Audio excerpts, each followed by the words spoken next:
మీరు గంగిరెద్దుల మాదిరి మోడీకో లేకపోతే ఈ బీజేపీ ప్రభుత్వానికి తల ఊపుకోకుండా ఒక్క వార్నింగ్ అనేది ఇచ్చారంటే కేంద్ర ప్రభుత్వమే ఇవన్నీ కూడా కొని రైతులను కూడా ఆదుకుంటుంది. అలా కాకుండా మీరు ఈ ప్రజలను పణంగా పెట్టి రైతులను పణంగా పెట్టి ఈరోజు మీరు చేస్తున్నది ఏమి? మీ మెజార్టీతో ఈరోజు కేంద్ర ప్రభుత్వంలో మీ పాత కేసులు రద్దు చేసుకోవడానికో చంద్రబాబు నాయుడు గారు, లోకేష్ గారు 15 రోజులు కోతురు పోయి మోడీ దగ్గర పోయి మోదీ కాళ్ళు పట్టుకొని ఇక్కడ కేసులన్నీ కూడా మాఫీ చేసుకుంటూ వారి మద్దతుతో మీరు చేసుకుంటున్న మీరు దానికి టైం వెచ్చిస్తున్నారు. కానీ రైతాంగం యొక్క సమస్యలు తీర్చడానికి, రైతులకు గిట్టుబాటు ధర కల్పించడానికి ఈ కేంద్ర రాష్ట్ర ప్రభుత్వం చేయలేదు. తస్మాత్ జాగ్రత్త.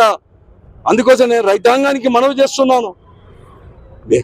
మేమే కాదు, అన్ని రాజకీయ పార్టీలు, ఈ సమాజం మీకు అండగా నిలబడుతుంది. ధైర్యంగా ఉండండి. చావు అనేది కానీ ఊపిరి తీసుకోవడం అనేది పరిష్కార మార్గం కాదు. ఇంకా కూడా మీ కుటుంబాలను ఇంకా కూడా కష్టాలకి నెట్టివేసేవారే అవుతారు. కాబట్టి ధైర్యంగా అందరూ కలిసి కట్టి కూడా ఈ ప్రభుత్వం పైన పోరాడతాం.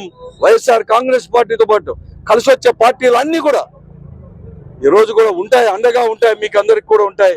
ప్రజానికం కూడా, ప్రజలు కూడా మీకు అండగా ఉంటారని చెప్పేసి రైతాంగానికి కూడా మనవి చేస్తున్నాను. అందుకోసమే ఇప్పటికైనా కానీ క్షమాపణ చెప్పాలని చెప్పేసి వ్యవసాయ శాఖ మంత్రులు, అలాగే నేను చెప్తున్నాను చంద్రబాబు నాయుడు గారికి, అలాగే ఉప ముఖ్యమంత్రి పవన్ కళ్యాణ్ గారికి, లోకేష్ గారికి, ప్రజాప్రతినిధులు అందరికీ మనం చేస్తున్నాను. పోండి, ఢిల్లీకి వెళ్ళండి, మోడీని డిమాండ్ చేయండి, గిట్టుబాటు ధర ఇవ్వాలి. ఇవ్వకపోతే మీరు ఎందుకు ఉండాలని చెప్పేసి ఇవ్వండి.